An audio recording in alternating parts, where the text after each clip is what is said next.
All right. Good morning, everybody. Welcome to TableTakes presented by Gen Con. My name is Christian. I'm joined today by Bonsai and Emma and Derek. Welcome back, guys. Good to have you here. Thank you. We survived the worst, just barely. Yeah, but that doesn't mean you're going to get out of this show without telling us all about it. Yes. Just the way it's We brought you a package deal with Concrud. Yeah. Ooh, I yay. just wanted stuff. You know, I haven't been sick since winter. Yeah. Oh, thank you. Ugh. That sounded like you were offering us cocaine. You understand that, right? Okay. More like goo. We just got done talking about millennial slang, Derek. Come on. All right, well, we're going to start off this morning with our gaming headlines. We have quite a bit to talk about. And one of our first topic today is one that I think is near and dear to the hearts of many a board game designer and or distributor. Emma. Hashtag Tariff Tyrant. Yeah, the Tariff Tyrant. I'm digging trying to it. make that a thing. Trying to make it a thing. That means you have to talk about it every week. I don't want to talk about it. It makes me sad. It makes all of us sad. At this point, we are talking about it about as much as we talk about riffs. Yeah. So now you need to run a riffs game about tariffs. Tax. Yeah. No, it's already in there, bro. It's already in there. Taxes. The tax is a tax on your soul. Tax. So we have some more information about, not necessarily more information from the source, so to speak, but we have, now that the news has kind of gotten out there and it's been percolating, we have industry figures. Now, which news specifically? I'm sorry. So this was last week. We talked about the potential but probable coming tariffs, 25% tax on all board games, toys, playing cards. Books being imported from China. This is a tax thing that's meant to improve the U.S. economy. Who knows? It is a continuing step in an escalating trade war. Yeah, so in an industry where the margins are so low, you know, and so many people in this industry are kind of like by the hair of their teeth, you know, like they're hardly holding on, like this threatens to potentially topple a lot or really upend a lot of the industry. Yeah. So this news went out a couple weeks ago. It's been percolating, and now some of the industry figures are responding to it. In particular, Scott Guetta from Renegade Games, who wrote a blog post about this, and kind of half and half interpretation from a long-standing industry figure who's been there and done that, and potentially a little bit of Definitely knows a thing or two about making games. Yes, a little bit of a guide for people who, smaller players, people who haven't been in there for very long, you know, people who are getting ready to launch a Kickstarter or who still have to fulfill a Kickstarter. I also think that his position is actually pretty unique or well positioned to comment on it. Yes. Because Renegade has grown dramatically very, very recently. Yeah. So I think he has plenty of kind of perspective of what this would mean, you know, if it had happened back when Renegade was smaller. Yeah. And now what it means now that Renegade is one of the larger, you know, growing companies. Yeah, well, this is not going to be the last time we talk about Renegade just in this episode. So. Yeah, and they want to hold on to those gains. You know, they're talking about a lot of the things that you would expect. So tightening the belt, you know, producing fewer games, maybe stopping production on some of the games that are doing okay but not quite good enough to clear that bar. So Scott talked a lot about caring about these games and really loving these games, but making those hard choices to cut things. You know, you love it, you think that it's really good, but when you're in a business, you have to make those tough choices to cut some of the things you believe in. And we linked to his post in chat, and I do recommend people read it because he did a really good job of kind of being very clear and concise and like summarizing what we know, summarizing a couple things that we strongly suspect, and then identifying what he is speculating the near future will bring. Yeah, and I think the important part is it's not all doom and gloom.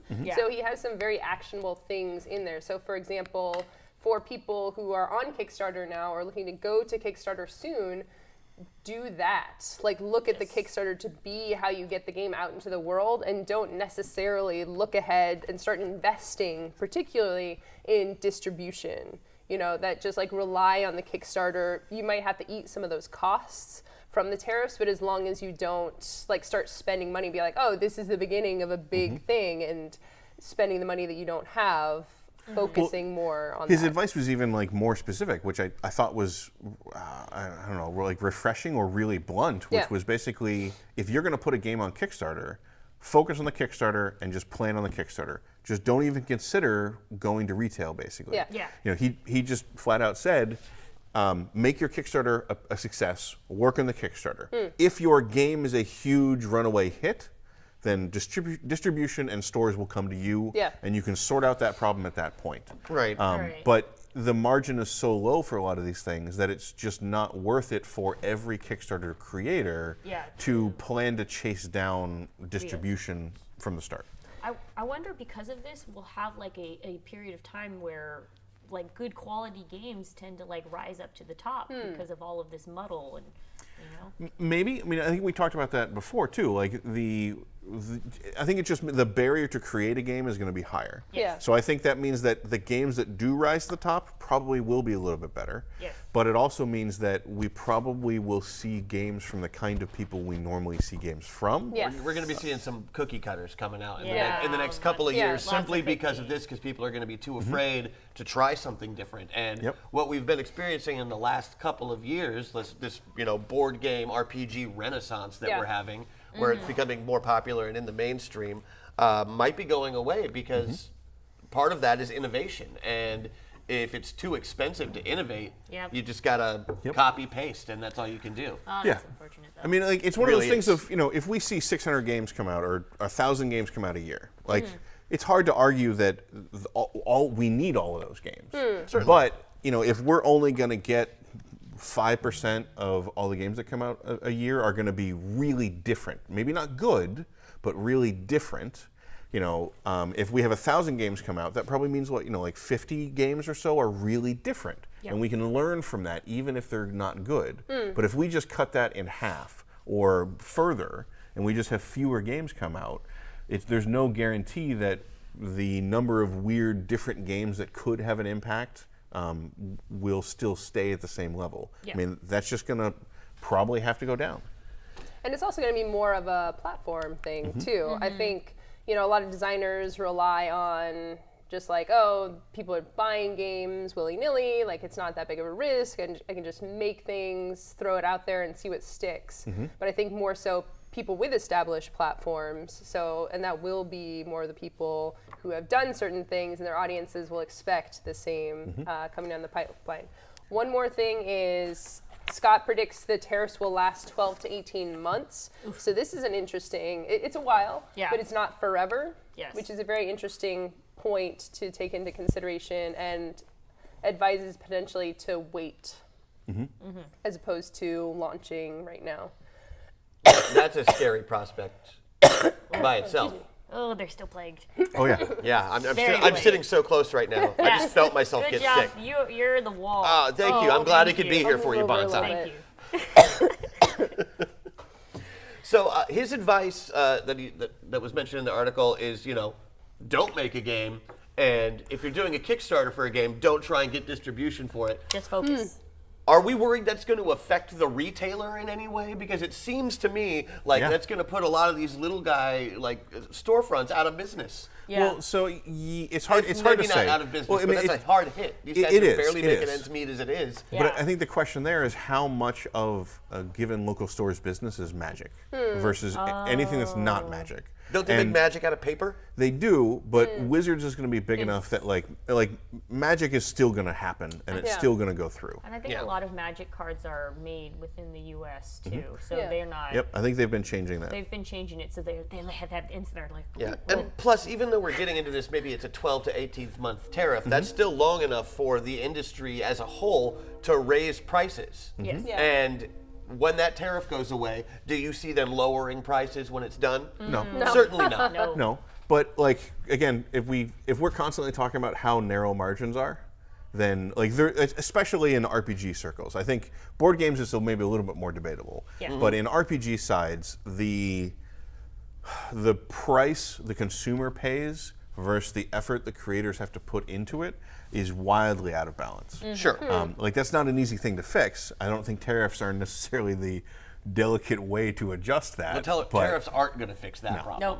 No. No. That's just So That's just pay your creators. That's really what that comes down to. Yeah. Put money into your game and you'll get money out of it, they say. Yes. It's not 100% true, though, because now it's too dangerous to make a game because you can't afford to publish it. so Renaissance over. You heard it here, folks. business is complicated. Games are dead. Games are dead. Show's over. Board gamers are going down now. Oh. And so they're talking that it might not be a full 25% tax. Is that? Are we? With the So, go ahead. I'll go ahead and explain. Yeah, I wanna it. hear So about there's this. already a 10% tax on games in general and has been for quite some time. This is going to add to it a 15%. So all of these tariffs. So we're just looking at a blanket 25% tariff. Yes, but we Up already to. have the 10%. Like the 10% is established. We have established the 10% already. So now they're gonna add like a little bit. It's like, oh hey, you wanted this game? How about a DLC? We That's- just raised the price by 225%. Yep. So that's essentially what it is. You already have the first tax, and now you're getting added taxes onto that. So Man, maybe some of us are just gonna have to, stop making games and trying new things and just go back to some old school stuff. Get a so real these- job, right? Wait, speaking of some old school stuff, Yeah. moving on. Our next story today is about SLA Industries, the old SLA Industries from the 1990s. Second edition is finally coming out after 25 years. 26, I think. is what it said, 26, yeah. I'm sorry. Also, this is a role-playing game, in case it wasn't obvious, Yeah. from the name SLA Industries. SLA So- Industries. So hold on, just to use an example, if Yeah. I were to say riffs and you weren't to know anything about it, would you immediately say role-playing game? I would be like, that's some cool stuff there. Like Rift sounds Yeah, cool. but this is It does, right? SLA Industries, spelled SLA. Get But it? I read it SLA. But If it's it was pronounced SLA slay. Y, then yeah, I would be in. But this SLA, this is like a corporate computing conglomerate. Congratulations, you have just unlocked the entire world for yourself to play in. So what is it? A cyberpunk, horror, very, very corporate, dystopian future kind of game. Like a lot of the games that came out in the 1990s. Oh. It's got kind of a grimdark appeal for the people who are into it. Think like playing The Running Man, except you're the guys chasing Arnold Schwarzenegger. Yes. You're the bad Yep. guy. Yeah, that's true. That's about the best way I can describe it. The idea is that you are Judge Dredd style bounty hunter cops that are also on a reality TV show while hunting down fugitives. It's exactly what you think it is. Set in the world of progress. The world of progress. Progress. You can't stop progress. It was originally published back in 1993, so yeah, that was a long, long time was a ago. time. But WotC bought it in 1994 and did nothing with it until they gave up the license for it about 9 years later, where it stagnated for a long, long time. And it looks like the Nightfall, who licensed it back in 2003, has finally gotten the rights back, and they're going to put out some new stuff. So we get to see more 1990s inspired grimdark mayhem. Some stuff actually did come out. Looks like Cubicle 7 had released some material for this under license for a while. Yeah. But I think this is the first time that they're really just trying to restart and do a new edition, and I think reintroduce it to everybody. So this is kind of just another example of the stuff from the 90s kind of coming back to haunt us again. And like SLA Industries was always one of those games that was very much in my wheelhouse of the grimdark, horrible futureness, Yeah. but just never clicked with our group, never kind of, because it was always one of those niche things that you'd go to the store and it would be on the shelf and nobody had read it or played it. Yeah. So Why everything trying to be riffs, I don't know. I love the convoluted history of the licensing here. Oh, yeah, it's it's like very hot on potato. point, right? Yeah, no, Like, that's the IP. story with so many of these properties. They were made in the 80s and 90s, had a small boom of popularity. The license was sold to WotC Yeah. Yeah. almost As one does. universally, Yeah. and then it was stagnated for about 9 or 10 years until another company picked it up. Yep. And then the funny thing about this is that they're just so they did have another company in 2016 that released some Kickstarters and they promised all of these things. But the company that took over, Daruma, Daruma? basically was like, okay, boop, bye. And then so Nightfall had to go like, wait, we'll make it better. We'll make it better, and we'll fix this. Yeah. And so it took them about, let's say, now they're just starting to fulfill those orders. And so they're now now that they're releasing the second edition, they're like, okay, we just literally are sending everything out of the door for the last like 3 years of orders from Kickstarter. We finished it, we completed it, but also, hey, look, there's this new edition. Hey, we fulfilled that last order. Look at this shiny. Well, they covered Do so you much. like They us? covered so much that other companies cost. I think at this point they need to recoup some of that. And the Yeah. second edition might be the way to do it. I mean, people were excited about the Kickstarter when it first came out. Yep. Now that another company's behind it, they might be excited about it again, even though they just got burned by the last one. Well, if it was fulfilled, I mean, that's like taking a long time, but Yeah. actually coming through. But Because yeah. there's companies that don't do that. They're like, well, we messed up the last one, but we're doing another one. Sometimes fulfilling an order 2 years later is just really appeasement of your anger, as opposed to like it's going to take a lot for me to get excited about that. I didn't go in for the first Kickstarter, so I'm willing to take a look at this one, no problem. Yeah. I'm just it's. I mean, it was because they picked it up again. The original company dropped it, and they're like, okay, good faith. Yeah. And that's a lot of good faith. They must really care about the product. You can Yeah. probably count on the second edition being better than the first one just based on what the company's doing with it. Well, so they've announced they're going to do that September 17th. Yep. So people who are interested in that can check it out. And the thing that I'm hoping is that I love it when we take a game or a property that was so like of its time, and like, cause like if you go back and like you look at old RPGs from the '90s, like Cult, for example, I do that all the time. I know, right? That's my hobby. Yeah. Like Cult was another one that came out in the '90s. It was extremely dark. It was its thing. Yeah. And then you look at it from a modern perspective with a new edition, and then it's really interesting to see what is updated, what is still resonant, taken out of that time. So, like, Cult, for example, was very much about the fear of like the inner city, the fear of the city, the fear of urbanization, institutions, a lot of that stuff. So, SLA Industries being a game about privatization of policing, Of everything. the reality TV nature of everything. That was a theme that they had well before everybody else jumped on board with that. Yeah. So Reality TV was not a thing back then. like certainly not to the extent it is now. American Gladiators. That's Yeah. it. So Guts. like, Oh yeah, guts. so Is it a it's Nickelodeon show? Yeah, Yes. it's like I had a Gladiator feeling for it was. kids. it's really interesting to me to I'm curious what they'll do when they update this, because I would love to see like a new perspective applied to the same concerns, I guess. But I'm high-minded about So my it's like RPGs. Black Mirror the game. Yeah. Black Mirror the game. Like now that we have a Netflix series about similar ideas, Yeah. how does this game update itself? Yes. Like that's an intriguing question. And how doesn't it? That's what I'm concerned about. A lot of these are trying to, when they come up with a second edition of a game that came out in the '90s, a lot of times it's just a rehashing, and it doesn't translate well to modern times. I have a feeling this is going to be a bit different, just because the company that picked them up clearly cares about the product and feels that it is relevant to today's audience. Might be worth checking out. From a high level, like those are themes that are still being discussed. So I'm Yeah, really exactly. curious how they're gonna tackle that. Yeah. So that's a game that's coming out. Yes. I want to hear about other games that are coming out, and you guys just got back from Origin, so maybe just spill it, all right? Yes. Tell us all the origin stuff, please. All the things. I want to hear them.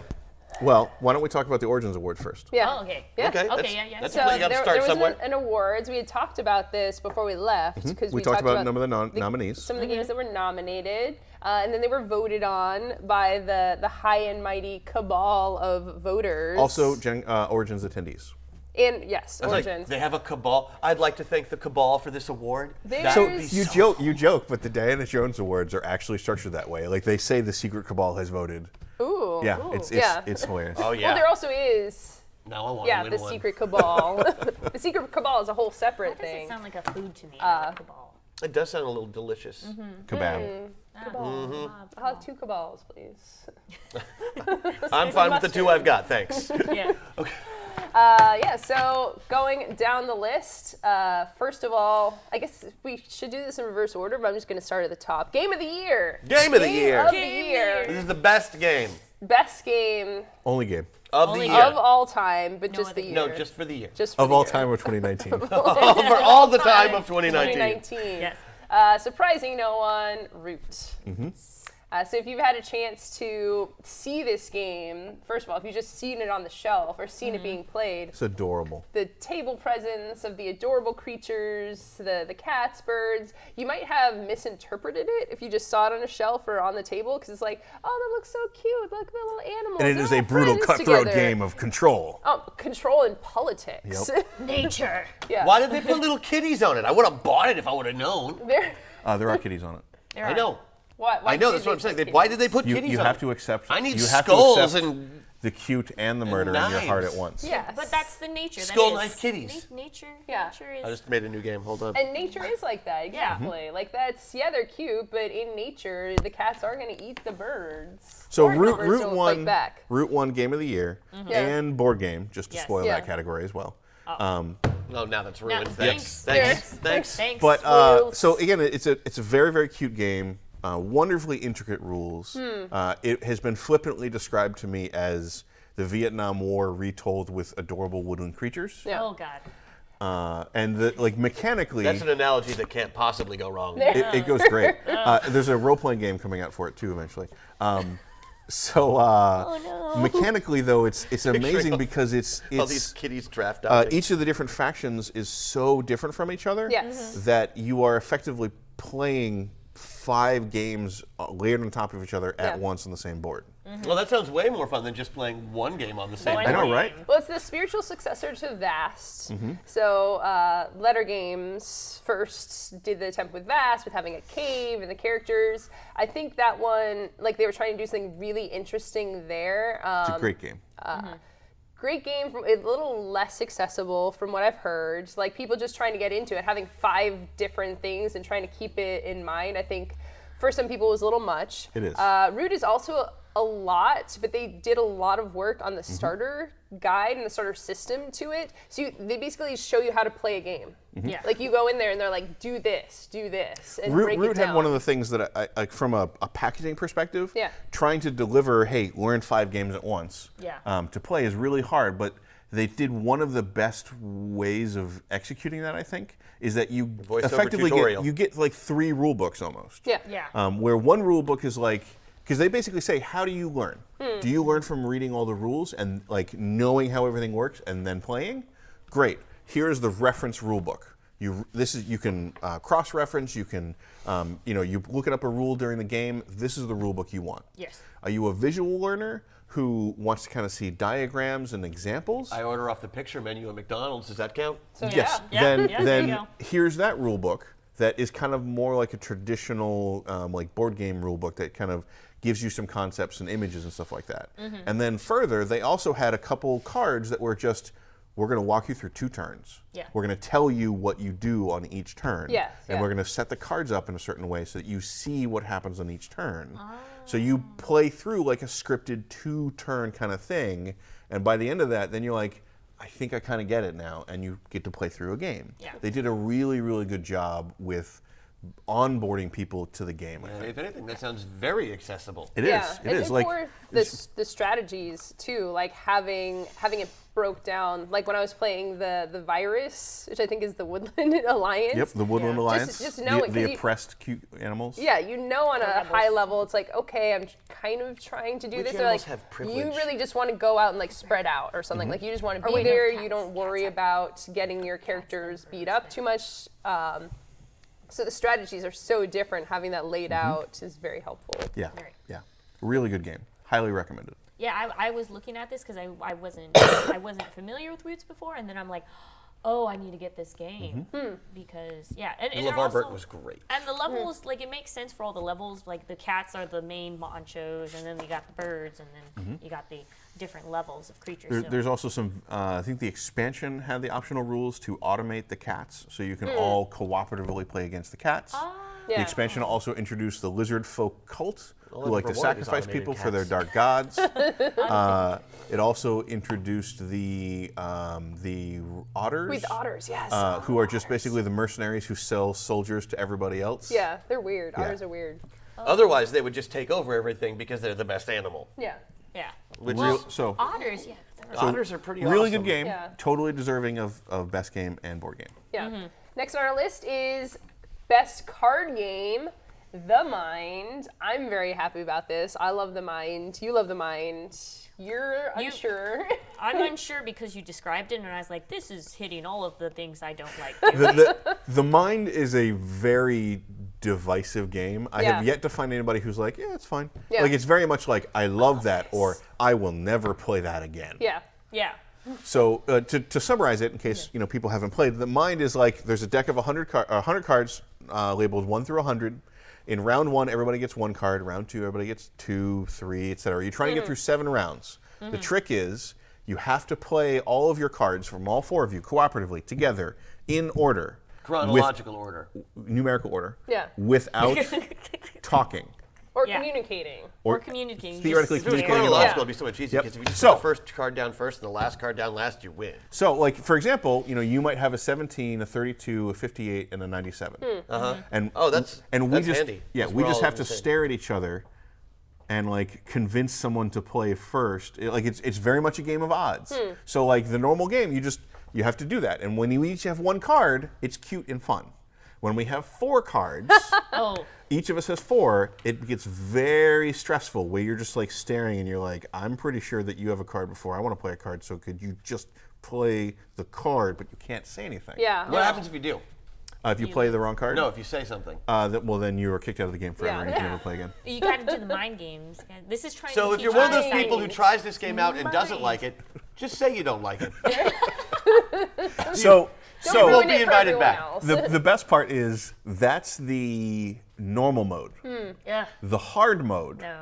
is we have to play all of our cards face down, and we don't get to see whether we messed up until we're all done, and then we flip it over and see if we got them all in order. And you try and figure out who messed up. Well, how can you even tell? Do you have to like? It doesn't. So, I mean, it Sorry guys, the 43 was me. Yeah. So like it is absolutely a game of stress and trying to just Yeah. communicate with your eyeballs. Eyeball communication. Yeah. And it's interesting. There's in a game that's as tight as this, there's the weirdest debate. It's like, okay, so you're not supposed to communicate at all. Certain versions of the rule book are like no communication. But then you talk to the designer, it's like, well, it's like, okay, so the sliding thing, like kind of going closer, like a little bit at a time, is that okay? It's like, yeah. well, that's not that's- talking. But see, the thing is, that's the thing that I love. That's one of the things I love about Hanabi. Yeah. Like I don't like you can That play. also sounds like food. You can play Hanabi very very straight. And Hanabi is another communication game. We have like 5 suits with 5 numbers. We hold our cards reversed, so I can't see what's in my hand. And we spend our turns either playing a card to try to advance towards victory, or giving other players a clue about which cards in their hand are what number or what color. So, but it's very tightly controlled for communication. But I love those games that have very strict communication rules, because then to me the fun of the game is figuring out how can I do everything within the letter of the rule Yeah, to get yeah. a message across without breaking the. Because like if you're just going to be like the mind, you're going to be like, I'm just going to play a card, and the whole thing is like, how much can I communicate without technically communicating? yeah, yeah. Trying to get your What I poker sense I up, think and it's you're really like, interesting, the dichotomy between these last 2 games, because they were both game of the year type winners. One of them is incredibly complex but focuses on its accessibility. Yeah. One of them is incredibly simple but autistic people can't play it. Yeah. So the mind is like, it's okay if you don't like the mind. Totally fine. It is 100% not for certain people. Yeah. But other people are gonna love it. I So know people that try would it. drive crazy, and I Yeah. know people that would be totally into it. I'm not sure which camp I fall into. Give it a try. I already hate eye contact. Yeah. I'm the same. And awkward silences. Can you just like? Also, those. People Why that do you think breathe I talk heavy? so much? This is awkward silence. The game. Awkward Absolutely. silence. You just hear somebody. Yeah. Hey, Heavy but breathing. hey, is breathing? I hate this communicating? game. Never come back. Is breathing all you gotta say. communicating? That's actually a good question. Anyway, I also That's just the mind. love that there's been annoying argument about whether or not the mind is a game. And now that it's won card game of the year, It's from clearly a Origin, game. It's a It's game. clearly a game. How is It's it got not a cards game? that are numbered. It's a game. Yeah, People like- sit around a table and play it. It's a a game. game. this is just another example of people who don't like the game and then want to Yeah. redefine the definition of game to Game. exclude that thing. Yeah. I know, yeah. So, Right. moving on. Moving on, Yep. collectible game of the year, Keyforge. Keyforge. It was our, Also, it was our talked first about TableTakes topic. Yeah. Everybody is shocked. Bit- No. So, like Keyforge was clearly, I think, the safe bet there, just because It was a shoe-in. yeah, Yeah. like everybody has just like loved the novelty of that game. Yeah. And it's just kind of changed, I think, how people are playing collectible games. And people think it's fun, Yeah. too. Like, Yeah. it's not just novel. Yeah. It's actually fun to play. And it's a different game every time you play. And like I this think was that's kind of attractive to people. Loaded though, because the whole object of the game is to buy more cards, right? To Well, get the more whole decks. object of every game is to sell more copies of the No, game. I mean, This- but like the main core mechanic is because each deck is different. Yep. Yeah, So this yeah. is like, ha. Of course we're gonna get card of the If game. you're a 'cause- completionist, yes, you're going to fall into a K-hole. If you're a completionist, do not start this game. Do not get into Keyforge. I think it's interesting. It's a borderline for collectible game. Like as the known existing definition of collectible card game, Yeah. it's definitely stretching the rules there. So all the other CCGs are like, come on, like this is decks. Well, but It's see, not- like that's But the you could have this card for only $80,000. That's why I always found the collectible label a weird fit for the category. yeah. Because like it's very like I don't know. I find that like I like more randomized or like competitive element Yeah. to it. Like Yeah. because I would love this category to include stuff like LCGs, which Yeah. are not not really collectible, not really randomized at all, but they still feel like they're in the same family as Magic. Yeah. So they should be in the same category. So, but like, I think this just kind of that and the discussion about whether the mind is a game just kind of highlights the whole weird, arbitrary nature of all these categories that we make. Yeah. Everything is gray, nothing is black and white. If it's got cards, it's definitely a game. Yeah. Yeah. I mean, a sharpened stick is a game if you play it right. Very dangerous. Or wrong, There's- for that matter. Or wrong. The most dangerous game. So, Next up Rutger for Hauer.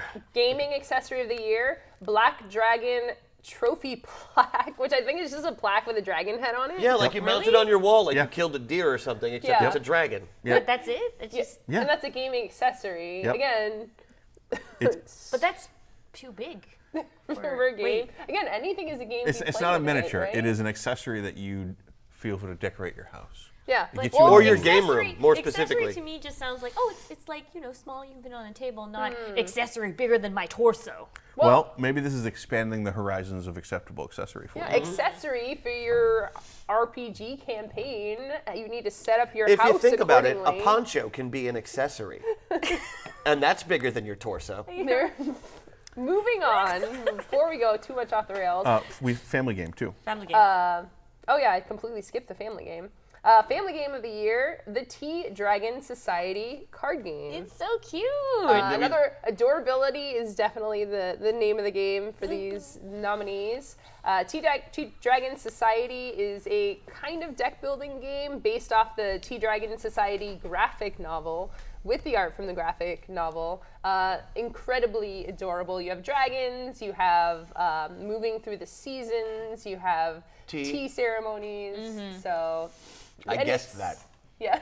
Tea? What? Yeah. With the game titled like that? Yeah. Genius. Genius. And one of I the like nice deduction things games. about the game making it accessible, more of a family game, is the fact that you play the cards face up. So it makes it something that you can jump in and help your kids play. I mean, that would also make the art, which is one of the appealing things, front and center. Yes, absolutely. All right, so miniatures game of the year is Games. 2 games. Games of the years. of the year. Because they couldn't break the tie, I guess. They didn't have the tiebreaker written in the rule book. It's like, if you tie, you share the victory. And the game's like, Everyone's a I winner. see, I think if Perfect. they tie in the future, they should each have to play each other at their own games. Oh. Yeah. It's entirely Have a reasonable. playoff. You know? Playoff. And then film it and make a heartwarming That's the same as selling more copies, which makes it a game. Yes. Necromunda and Star Wars Legion. So if people aren't familiar, Star Wars Legion is the like the unpainted, you have to assemble Star Wars miniature game, like a very traditional miniatures game. So I know a lot of people who are excited to finally be able to kind of like customize their own Imperial troops and stuff like that, or Rebel troops. And then Necromunda is set in the Warhammer 40,000 universe, but you're playing like a gang level, like street conflict or sewer conflict, in like the bowels of this horrible sprawl city. Of course, it's horrible. I mean, it's got to be. So like it's Warhammer. you build your gang around these like different themes and stuff like that, very weird groups, and then you murder each other. Oh, No. yeah, that sounds like you. Squad-based murder. For role-playing game of the year, Vampire the Masquerade. What? Collection. Was that a dab or a cloak? That was a cloak. That was a cloak. I only did the one arm. No, I know, if but- it's this, you have to include the extension to be dabbed. Yeah, For the and dab. I only just learned that today. I'm feeling that Dracula is a proto-dab, is what we're saying here? Yes, He's he's an OG dab. Proto-dab. OG dab. Okay. Yeah, OG dab. Oh yeah, because he takes his cape. Oh, and he furs it out. See? Yeah. Yes. Oh, Dracula's the first dabber. Yeah. Dabbing before dabbing. When in doubt, go Carpathian style. So, Vampire won RPG of the Year. I think, again, this was a fairly safe bet. They did have a pretty rocky launch. Yeah. But it was a bundle of nostalgia in a very, very pretty package. Pretty rocky launch. I don't know. I think that's almost understatement. That was. It depends on whether or We not... were kind of worried that game wasn't coming out for a minute with all the talk that was happening on the internet. Well, Yeah. with White Wolf being dissolved, yes. Yes. But technically, White Wolf was only ever producing it for Paradox. So Paradox at least has Modifius putting it out now. Yeah. Yeah, they have a different people that won't take current political issues with sensitive topics. So why did this game We'll win? hope. Yeah.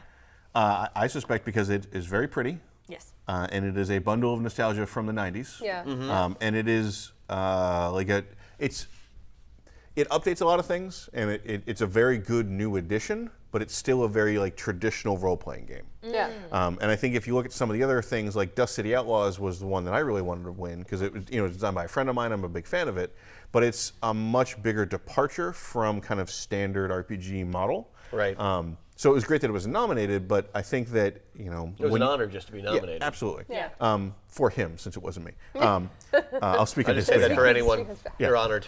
But I think that this was a more kind of like traditional game, so it was more likely to ultimately win, I think. Yeah. That makes sense. Okay. Role-playing game supplement of the year, and so this is things to not necessarily like the core game itself, but things add-ons. Mordenkainen's Tome of Foes, again, not super surprising. Splat Book of the Year. Yeah.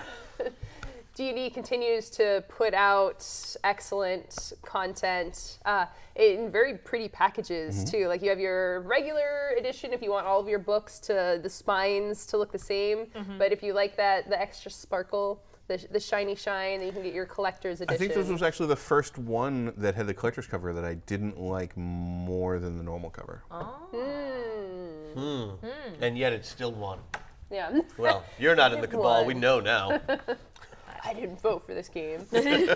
But I mean, I think this does speak to the fact that Wizards, their new model for 5th edition basically has been to put out few books, but have them be very, very high quality. Yeah. Right. And I it's think- not just a book full of monster entries. There Yeah. is they're building their world. They're building their story. They're telling a story through these games now, and that's where they should have been. That's what they should have done in the last edition. Yeah. Yeah, it's more than a pretty book of pictures. Yeah, they spend a lot more time, I think, in Mordenkainen's Tome of Foes about like going into the background of some stuff. Like just spending more time with the monsters to give players, but particularly dungeon masters, more inspiration on how to use the monsters, more background, more material to kind of work from, as opposed to just giving more monsters. So, in addition to being a beautiful piece of art, it's also actually a very Excuse useful me. tool. Thank you. What was that? I couldn't tell if you were about to sneeze or if you were so disgusted with what I was saying. Because the look in your face was just like, and I was like, what did I say? No, I was sneezing. I felt it going up my nose, and I was trying to stop it. Oh, I dropped my phone. Don't worry. Okay. Oh, I thought you dropped your box. I was like, you're just going to drift away We from thought the your table booster now. seat fell. No, yes, I have a booster seat. You guys can't see it because I'm short. Okay. Moving on. So in addition to award-winning games, there's also A Hall of Fame inductees. Yeah, Hall Yes. of Fame Pete designers. Rose make it this year? No? Now, this year for art, it was Gerald Brom. Iconic art, especially from Dark Yeah, I Sun. did all the Dark Sun art. He's got a very, very unique Dark style. Sun, Again, it reminds me of the 90s. Yeah. The dream of the 90s are alive in my heart. Yeah. Yeah. There's very 90s nostalgia going on right here. Yeah. Yeah. Absolutely. It's men of a certain age. There. Yeah. 40-ish. And We're women, all there I have now. 90s nostalgia as well. For designer inductee to the Hall of Fame, Vlada Chvátil. My only surprise about this is that Vlada wasn't already in there. Yeah. For like just such a rich history. Well, of how old is the design. Hall of Fame? For good Origins? question. I mean, it's probably not that old. I mean, It and probably- if they're also only inducting like 2 people a year, Yeah. Okay, yeah, that There's makes a lot of sense. people to get People through, gotta but wait their just turn. Everything from Galaxy Trucker to Mage Knight to Codenames. One of the best-selling games of all time, Yeah. or at least like of modern times. chances are really high you've played a Vlada Chvátil game. Yeah. Chances are also fairly high you enjoyed it. Yeah. So, But chances are also high you don't know who that is just because they designed a board game. Yeah. Yeah. That's So there just- you go. Here's he's designed some of your favorites. Yeah. Random trivia.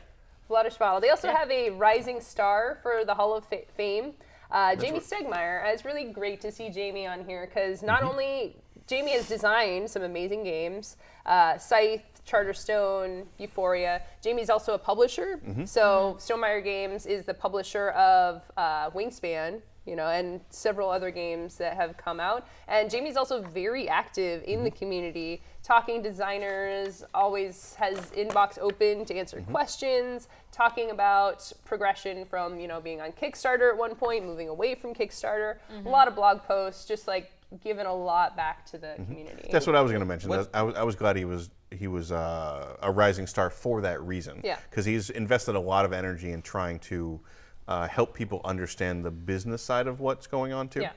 Yeah, he's definitely an up-and-comer, and the Rising Star Award was probably perfect for him. What they didn't tell Jamie, though, is that the Rising Star Award is just where the older game designers try and shoot you into space before you make any more games that outsell theirs. Yeah. Yep. Rising star, here, get in your cannon. Come on. Good luck. There can only be one. That's right. Just see Vlada down there. I mean code names, you son of a bitch. Yeah, now I'm just imagining Origins being like some sort of brutal battle royale where all the game designers I've enter and never only some been, get so to I leave. always just a picture I always want a battle of the bands to be all of the bands fight each other to see who plays the same. Yeah. Oh, and then they have to use their game board pieces to actually fight, so you get somebody like dice. Yeah. These The Kickstarter cards, board you have to games learn running to- around with giant plaques. Card. Speaking of Yes. fighting Oh. and using all the components, Oh, Oh. tell us. Tell me where's this segue leading, Derek? Is to the it somewhere to Grimdark? the apocalypse. Yeah, I figured. Oh, Yeah. to the So apocalypse. available for pre-order this weekend is Warhammer 40k Apocalypse, which is a whole new rule set they're doing to allow you. I think the pitch is just to use every miniature you have. One of and each. yeah, just It's the commander deck of Warhammer. sure, yeah. I yeah. mean, apocalypse. That just makes screams like, "Hey, do you want to just throw everything at it?" Yes. Yeah. Like As long as you burn it all when you're done, then it's really an apocalypse. I have a feeling that this game basically exists to be like, do you need a reason to have 300 Space Marines? Do you need a reason to buy 5 more Knights? Well, we gave you one. Do you want to show your weekend friends what you spent that $40,000 in miniatures on? So it's up for pre-order. A new rule set. It uses D12s, which made me think of mega damage because D6s weren't enough to contain it. No, You had to we go need to- mega had to go dice. to D12s. D12s. My question is, can you mix and match here? Because what if you want to have different You factions? have to stay within faction. But You what have if- to? So now you can't just like, oh, I've like dabbled in all these factions. I can bring them all together. No, you just have to. Well, so if You you're could have the first Warhammer Peace Summit. if you're a filthy Imperial player, you can do that because all the Imperial factions can ally. Oh. But Death of the False Emperor, let the galaxy burn. That's all I got to say on that. We're going to have a peace summit so we can gather together and then fight Get all murdered y'all. by everybody else. Ooh, I wonder if you can use those like huge, like the Marines. You know how we talked about a few sessions ago about those like Emperor Space Marines? You could use this in this apocalypse game. You could, if they're the right scale, you could totally pretend they're a knight. Yeah. It'd be pretty ridiculous. I just use Pogs. Is that okay? Yes, 100% okay. I win. So like that'll be coming out. I think people are excited because that means that now you'll have the squad-based kill team, you'll have the army-based 40K traditional, and then you'll have the next order of magnitude up with Apocalypse. So it seems like GW will finally kind of hit like all 3 bands of scale, which is kind of intriguing. So as part of that, you can buy the rules, the big box, a whole lot of counters, looks like. A lot of dice, a lot of counters. But then they're also releasing like 10 different like battle boxes that are going to be ready-made detachments for 10 different factions. And people get excited because that's usually a good chance to buy a bunch of minis fairly cheap. People get excited because it's Warhammer. Yes, It's a lot of painting. Warhammer people they get excited. It's a lot of painting, so good thing those contrast paints exist now. Oh yeah, the one with quick coat. Yep. Yeah, those look really cool. I'm excited. Oh. That was so last week. Speaking of up-and-coming board games and a big event that might be hosting a bunch of big important, games. I don't know. This thing. Is there another event coming? Yeah, there might be. Gen Con? Gen Con, I've heard of it. Who the hell is Jen? I don't know. But yeah, so if you guys, 40 days left before the big event, if you want to Thanks for go... reminding me. And 40 nights. And 40 nights. Okay. 40 days. We have a biblical amount of time before Gen Con. Don't even worry about it. Don't worry about it. It's gonna, I'll make sure to tell it to my ops person who needs details from me. Don't worry about it. It's on a biblical time We got a scale. handle, bro. But yeah, so if you guys want to go ahead and have a big list that you can edit and change and actually keep track of the games that you have now, BoardGameGeek has now a big old list that you can go ahead and be like, oh, hey, they got 285 games to look at. You might want to go ahead and go through that. Man, they've really narrowed it down this year. No, this is just the beginning. This is just the beginning. Yeah. So, I mean, 285 products you can go through and then, take this time just to go in because they actually do have a lot of the details about the games and you can go in and check, see what's there, and then erase a lot of things that you don't care for. You're like, oh, okay, no. And it makes it easier for you to view. That's what I do. Is I basically just go through that, and I'm very, very brutal. Does this game, does cover and theme immediately speak to me? Yeah. Great. I'll note it. Mark it as interested. You can come back to it later. But you only have so much time at Gen Con. Me especially, because I've got so much going on. I need to, there's a list of a couple games maybe I'll have a chance to go breeze Look at past. for 5 minutes as you're frantically trying to find something to eat before your next event. Yeah, but just there's going to be 600, there's going to be hundreds of games coming out of Gen Con. Yeah. So a list like this really helps you narrow down what do you want to spend the time tracking down, and it also helps Usually you get it's excited. my coworkers. Tracking down your coworkers. Get back on stage. Exactly. And usually for the ways that you can use this list, because a lot of these games will be available for sale. A lot of them will be available for demo. A lot of them will have events too. So if you're still planning your event schedule, you can see the games on this list and look them up and see if they're going to be played there. Yeah, the one thing I do want to say is I'm not sure exactly how BoardGameGeek cuts off or decides what's eligible to be on the list. Yeah. Because I know that some of the things on the list may have come out at least in limited release. Yeah. A soft release. A soft release, or the Kickstarter backers got it, or because I know Mox brought some of these games for previous new release rundowns. Yeah. So we've seen some of them, but some of them were out at Origins, kind of maybe. But this might be the first kind of wide release that's going to be available for a lot of these. Yeah. So. And it's important to know that if a game is new to you, it can still be new. I mean, I think some people get a little too wrapped up in oh, it's the hotness. Oh, that one's already released. I can't play that one, even though you've never seen it or played it. So I think it's important. I'm always trying to get the hottest board games before my friends. They're right. Yeah. Well, so one of the things I was thinking of is as we get closer to the show, we might want to kind of go through the list and figure out which games we want to highlight as hosts. I like and then I was actually going to ask chat if folks in chat want to start kind of curating their own lists so that we can start sharing those around in chat. So maybe we'll have a TableTakes episode before Gen Con where we all get to talk through the things that we're excited about. Okay. I like that. Yeah. Yeah, that actually sounds like a great idea. I'm in. All that audience participation. Hey, you folks, remember to hit that heart button and like. I don't know what. There. Remember to smash that like button and destroy subscribe. Smash your heart. Smart. I don't know. That's what they usually say with these things, right? Oh, but unfortunately, this list really only applies to board games. If you're me and like a lot of RPGs, the RPG geek isn't quite maintained. I think that's just an issue of like, you know, they don't have enough It's not as people. fancy. Yeah. It's not as fancy. But yeah, their list is quite smaller, and I'm like, oh, okay, I guess. Yeah, but I mean, if you are, because this is user 4. curated, right? So if you are interested in role-playing games, if you do hear anything, see anything, then you can actually contribute to that If you list. hear something, Initiative, say curate that something. list yourself, and then send it to us so we can use it. Yes. Yes. So, Free labor. We pay nothing. Yeah. speaking of conventions, Ooh. and speaking of time, do we want to kind of recap Origins a little bit? Yeah. 'Cause I'd the love to two hear. of us went Yeah, through. we We really. didn't. It's like we didn't go there. We Yeah, didn't know what we were happened. here. Well, Origins was a convention. Oh yeah. Yeah. Yep. Yeah. Yeah. It's one of the largest tabletop conventions in the country. But not the largest. Not the the largest, no. largest. Which one is that? That's Gen Con. Ah! But Origins is one of the. Origins is a show. It's a much more kind of like laid back, casual, relaxed show from Gen Con. Yeah. Because if people haven't been, but many of you have. It's how huge and crazy and like it's go at Gen Con. Yeah. Yeah. Origins is a little more laid back. It goes over 5 days. So Wednesday is an event day, but the exhibit hall isn't open.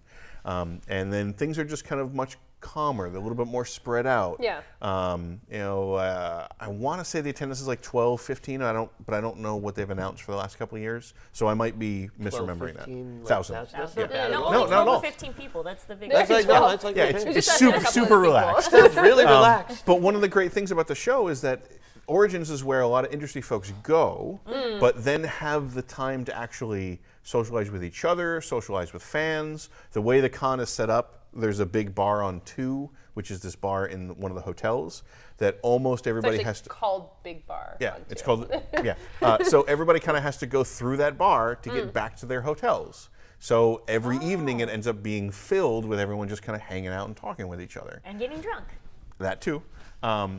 But it's a great socialization Yeah, show. I had amazing experiences just walking through that. I got to meet Kristen Looney for the first time, and she played her new game, Are You a Robot? It's like a super cool 3-card, 3-person game where you can combine copies to make it more players. And it basically, like, you shake hands, and if the person doesn't let go, they're a robot, and then you're dead. So it's a really cool, small package, like social deduction game, trying to figure out like if the other person is a robot, bluffing game. So yeah, she was just sitting there. She demoed the game to me, and this is like the founder of the company who's made Flux. So just someone there, like, oh my gosh, they're there. And then I hung out with a bunch of people from the Pokemon company, and they tested my game, gave some amazing feedback. And these are just the kind of people that you run into. Yep. Nice. Hanging out here. We also played a game together, so that Yep. was fun. Yep. So I brought, because we talked about the Alien RPG. Yes. Yeah. We So have. I brought. How was the campaign? Tell us the details. And this is we played the demo version, the preview version, right? Yep. So the full The version Yep, is this out. was like the cinematic version. So like I printed out the character sheets and stuff like that and brought that down. There, you guys. I don't think the camera There were quality there were can like really- Yeah, it's a like little- floor That guy's plans mouth and is stuff. in the middle of his face. Though. It's Oh, right where there. is- Point that out. That's This bad. is- Where's my person? His name is Wilson. Are you? Why is his mouth so high up on his face? It's freaking me out. That is actually very Oh, high yes. up on. No, it's because he's got extra few pounds. They're trying to accommodate. Davis, safety limits, those are lies. Any vehicle or piece of equipment can be pushed past the red line and still work fine. So I was an adrenaline junkie, drug addict. So a regular pilot. junkie. Yeah, junkie. Just Yeah. an adrenaline and Adrenaline also and a normal also- junkie. Yes. Drugs, pilots, and it was really cool with the mechanics because you'd roll a pool of d6s depending on whether you had stress or not, and if you rolled a 6, you For sure. succeeded, and if you rolled multiple 6s, you got other benefits. So you could like succeed on your next roll. You could do it with style. Explosion. Yeah. Like Not explosions so much as like you need 1 6 to succeed. Yes. Additional successes allow you to do like kicker effects, like just more success, cooler effects, things like that. I can look at these character sheets and tell when in the movie they die. Aww. So there's Just based on tropes. You'd think. there's a couple of with the dice. There's definitely a set you up for couple that. that are mechanical. They actually help you win the game. And of course, as my general and junky character, I chose like I want to look cool and do it real fast. Yep. So it's like I'm dying quick because everything I'm doing is just like I just want to do it and look real cool. So we sat down to play through the cinematic scenario in a wonderfully cold Oh my gosh, ballroom. it was so cold. It was a friggin' meat locker, thought I was and I gonna die. loved it. And everybody else at the table was freezing. But we ran through the cinematic scenario. We went through Act 1 of 3. So I don't want to spoil it, but we only got to like end on like the reveal of the alien, basically. But it was really, really fun until that point because it absolutely felt like we were watching an Aliens movie. Yeah. You know, like everybody played through the tropes. You know, they did the dumb things that they knew the characters had to do. Like it felt natural, and it worked really, really well. I was really impressed. The stress mechanic was very interesting, where like your stress kind of goes up, and every time you roll anything, you roll stress dice, and those can help you succeed.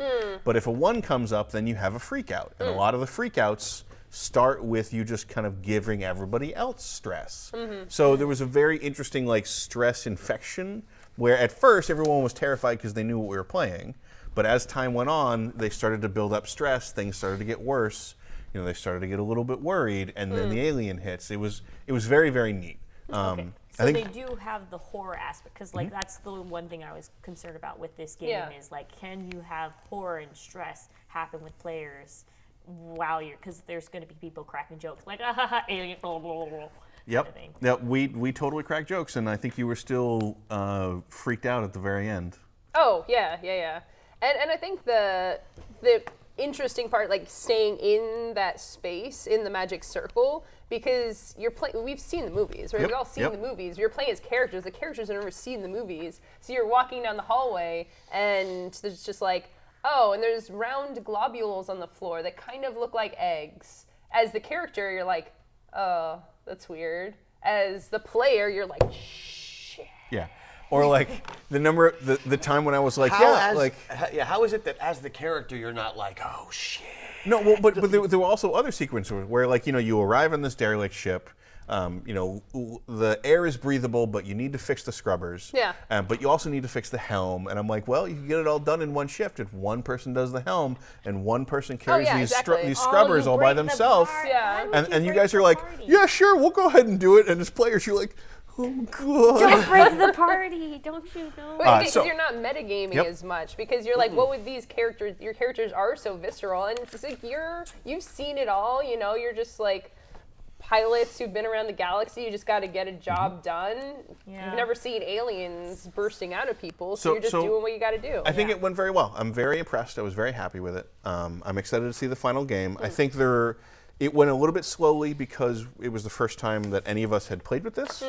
So we didn't get through as much as I would have expected, but everybody had fun.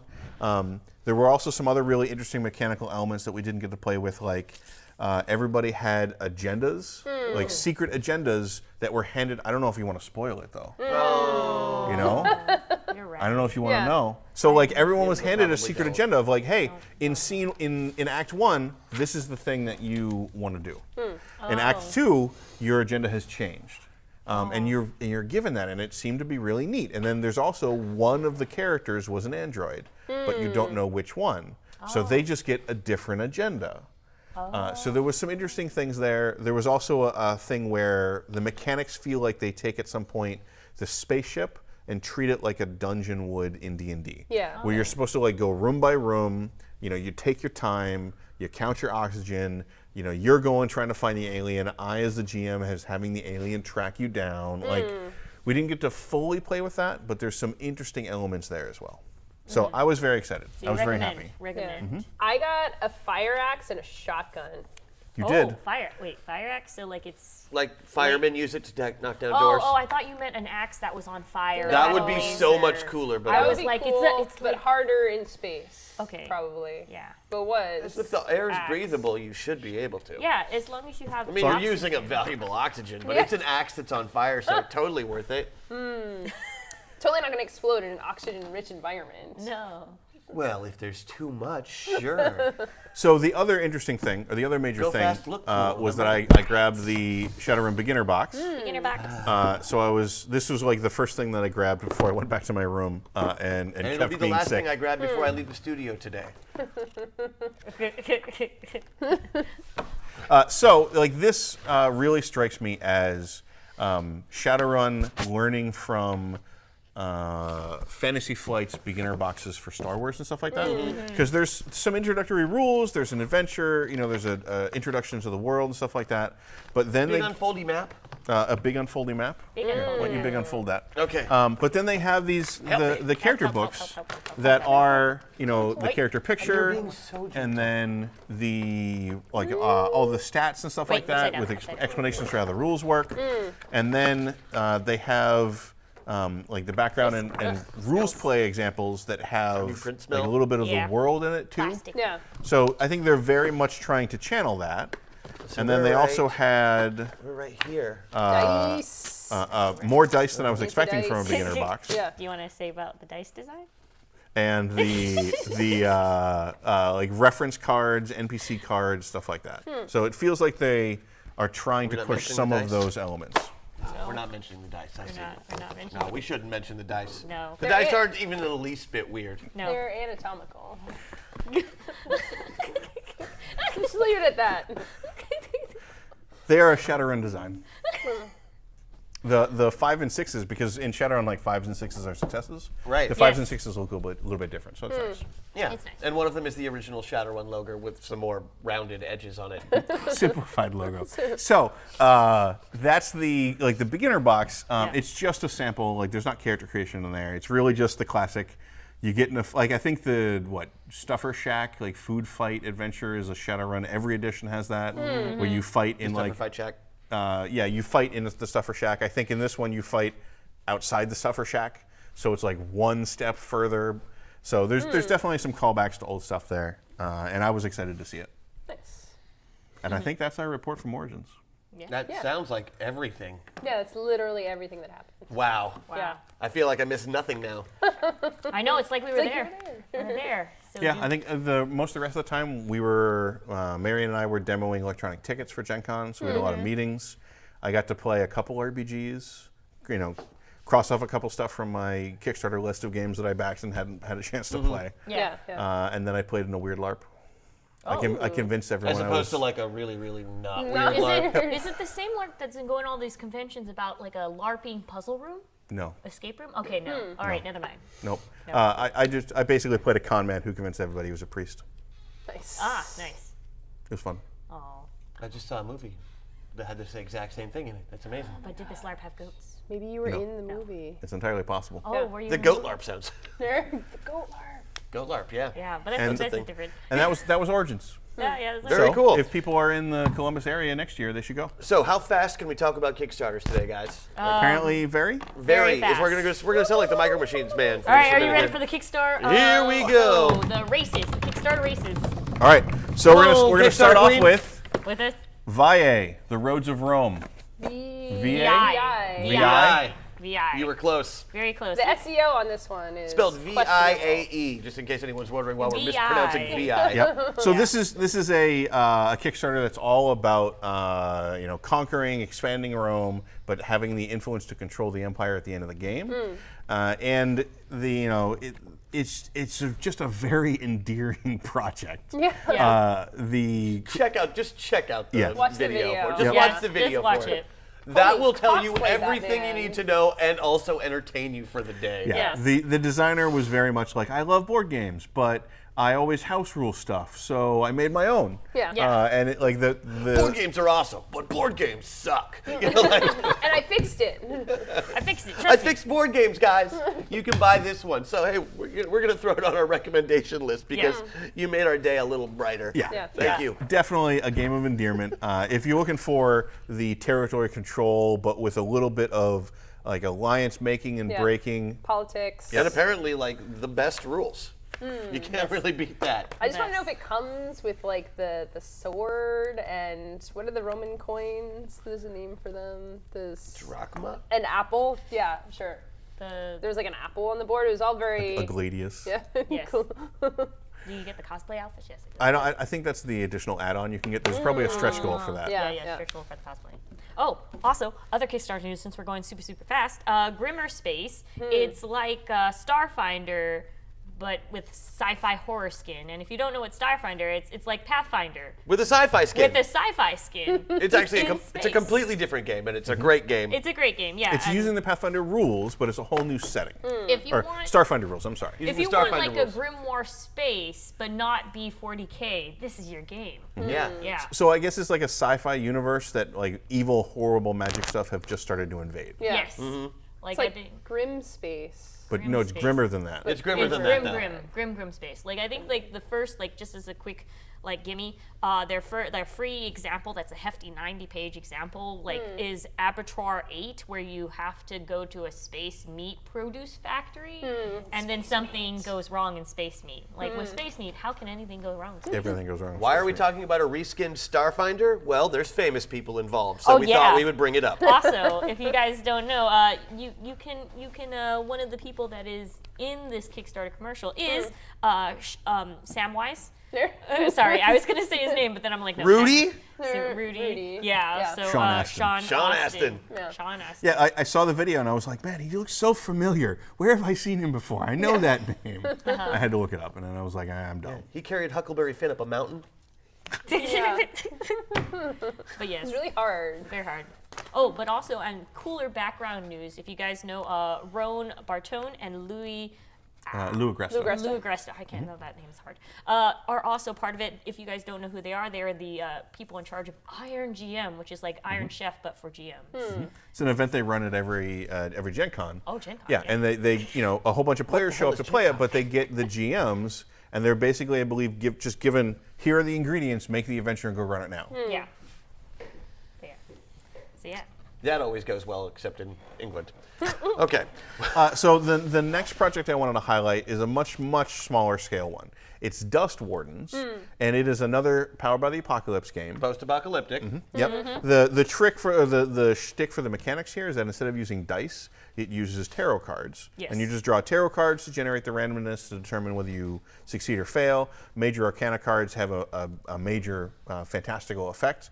But what I found is that it is it's a game specifically about like creating queer and polyamory communities in a post-apocalyptic world that's against that. Yeah. So it seems like it's a very personal a game where the designers are really trying to use allegory to talk about some of the stuff that they may have gone through in their real world. Yeah. So it was very interesting to me from that perspective. So I think folks who want games that are extremely like personal or connected to something the author is trying to say Yes. is worth checking out. I didn't understand that there was allegory involved at the beginning. It just sounded like, oh, even in the post-apocalypse, these people are being oppressed. But it's after some explanation, I think I got a hold of it. And Yeah. Yeah. It's nice that they don't automatically, like in this game, you don't automatically assume like everybody's straight. This one is like, oh yeah, you are probably gonna be like all the rainbows and I don't always assume anyone's straight.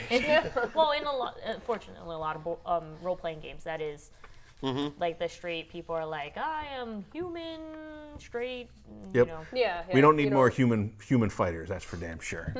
human fighters. But I like playing human fighters. They get the extras for their feet and stuff. They give me extra ale at the end just for being a human fighter. But the next Kickstarter that we wanted to go over It was a very interestingly labeled as a port. It's the Company of Heroes board game, which seems to be trying to take the Company of Heroes RTS and just bring as much of that to tabletop as they can.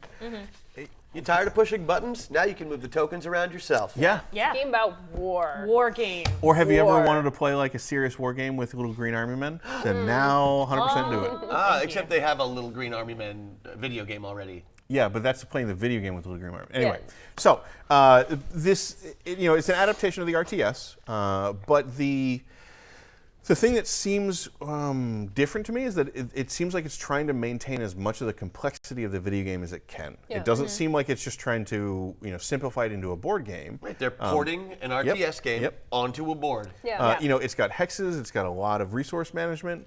There seems to be a lot of depth there. It's got a friggin' lot of miniatures. Yeah, Just lots of a ton. a lot of miniatures. Yeah, so they've got vehicles, they've got infantry. I think like the $65 set had like 18 vehicles, 78 soldiers. then There's you a- can get Comes with a double. ton of dice that you almost never roll. They're just used for markers. But I mean, just for like, if you're a person who really likes miniatures, I could guess like you can, if you pay like the 99 core set, you get double the amount of vehicles and soldiers. That's Yeah. like a lot. lot. it just seems intriguing. There's a lot of interesting little details here. If you're into World War II, if you're into war games, or if you're into miniatures games, there seems to be kind of a crossover of all those categories here, and it's worth checking out. Also, because it says it has a real-time mode, and I have no idea how the hell that'll work. It But seems ambitious, this it whole does. I don't project. know. Yeah. so let's check it out. Yeah. Can you move your piece there before I pull the actual trigger? I guess. I mean, like, what is Kickstarter for if not weird, crazy, ambitious projects? Yeah. True. Oh, I don't know what these do. Copy, paste, copy, Oh, yeah, paste. that one too. We talked about this. This is supposed to be happening. Yeah. Copy, Copy, paste, paste, copy, copy, paste. paste, copy, Don't like paste. Cookie cutter. So, Hashtag This copy, looks paste. disturbingly like innovation to me, and I don't know if I'm having it. burn the witch! Burn it. Hate it. Speaking of distrusting things, And speaking of just more war. more war. Yeah. More war. War. What are games about if not fighting in Europe during Usually, any time? During any time. usually Anytime of the a 21st mercantile century. empire. It's either fighting, it's war, or a mercantile empire. Right. In this case, it's war. It's war. Between mercantile empires. The next project is Europe Divided. And this seems to be, like, if you really like the Twilight Struggle theme Yeah. or the Cold War theme, Yeah. this is kind of continuing it into more modern periods. Yes. So it's about the post-Cold Post-Cold War War conflict between Russia and the West as a broad sense, like So known Western as Europe. the Blue Jean Wars of the early 1990s. Yeah, well, so the periods of time it covers is 92 through 2008, Oh. and then 2008 through 2019. So I find it really interesting just because there aren't a whole lot of East versus West conspiracy, Cold War type games that happen in very, very recent times. Yeah. So playing through the Russian manipulations of Eastern Europe, or the Ukraine situation and things like that. It never happened. Well, see, apparently you can play one side. There. Well, it's an interesting and potentially contentious thing, because for a lot of these historical games, there's still people alive who survived through them, but for like 2019, it's happening right now. Like, there's stuff happening to people. So on the one hand, you could spread the word about this and like get out the information, but on the other hand, it's like you're playing a game right now where people are like dying. Yeah. So it's kind of intense. And they're also looking at possibly expanding it to future projections of what might happen. So it's taking The email expansion. Yep. It's taking some of the interesting, Nobody cares the about familiar tropes of these kind of conspiracy Cold War games and applying it to newer times and circumstances. That is Where we fight using only the internet and also bombs. That brings me to a question of like, is it morally okay for us to play a game where people are actively dying versus like it's okay for us to ingest games that have like Vietnam-esque things because there are people still alive, but it doesn't apply to us because those people have been dead for 10 plus years. Is it okay to make movies that are set in modern times that contain violence? Because that's really the same question. I mean, like in a lot of cases, it is when is it okay to make a story about something that is contentious? And I think that in a lot of cases, that's something that individual players have to decide. Yeah. Like I think there's certainly a line between treating a subject with respect and not. Yes. And I think even if the survivors of that aren't alive, you still, you still, have a duty to do that. Yeah. But I don't think that as a broad term that we can say that topics are off limits simply because they're currently active, or that they're off limits because the people who went through them might still be alive. But it's definitely something where I think different people are going to have different comfort levels. And there's certain levels of responsibility that come with telling those stories. Yep. We might expand this later on with a deeper and this. God knows we could talk about it for hours, Yes, in we could. all honesty. Yeah. But we don't have that kind of time, folks. No. Moving on. So we have 2 more Kickstarters. Yes. We're getting there. So the next one is Stockpile, which was a very well received stock market game, a commodity speculation game, and it hasn't been in print for a little while. They're going to do another print from the Kickstarter, but they have said that they don't expect it to be in print after that. So if you This is the one that I likened to a farewell tour of a band that's about to break up. Calling back to what we said, for a lot of the good move for Kickstarters now is to produce for the Kickstarter, not really think beyond that. Yes. So if you want to get in on this, this is your chance, basically. Yeah, they're not going to reprint it. It's this is this. And Or if they do, it's not going to be for quite a while. Yeah. So it'll be very, very hard to get after the Kickstarter. So if you're the kind of person who really likes stock market games, you definitely want to at least look at this one because it has enough reviews, enough kind of renown that it's worth examining. All right. And then I got the last Kickstarter for you guys. Do you like tentacles and steampunk? It's a very personal question. Well, this Depends game. on the day. It depends on the Tentapunks. day. But yes, so this is the game called The Refuge, Terror of the Deep. You essentially play these deep sea divers trying to escape a kraken creature and get into the pods. It's a co-op or what's it called?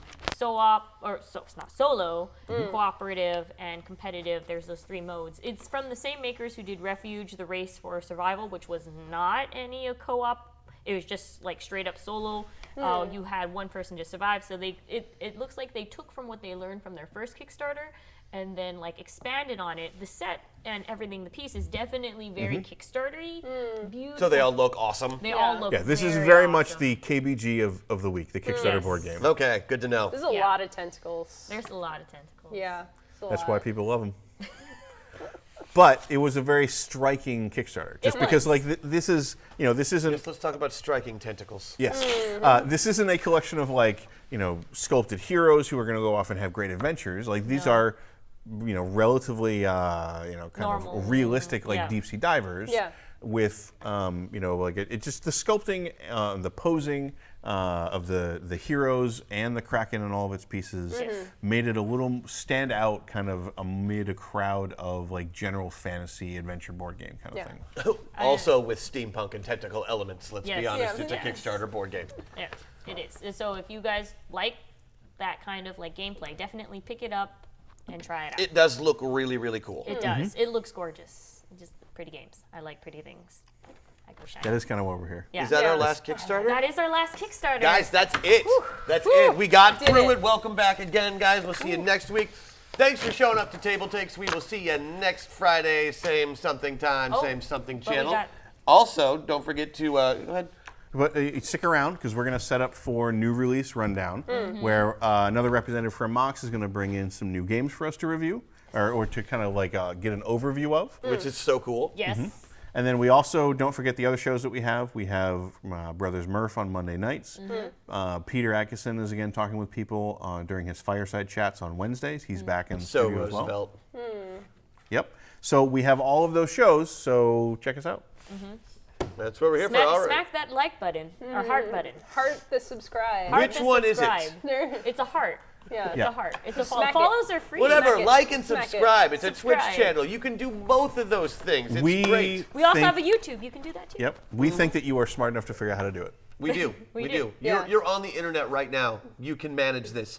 All right, everybody. We will see you next week on TableTakes. I'm Christian. This is Bonsai, Emma, and Derek. We were glad to be here. We hope you were too. See you next time. Bye.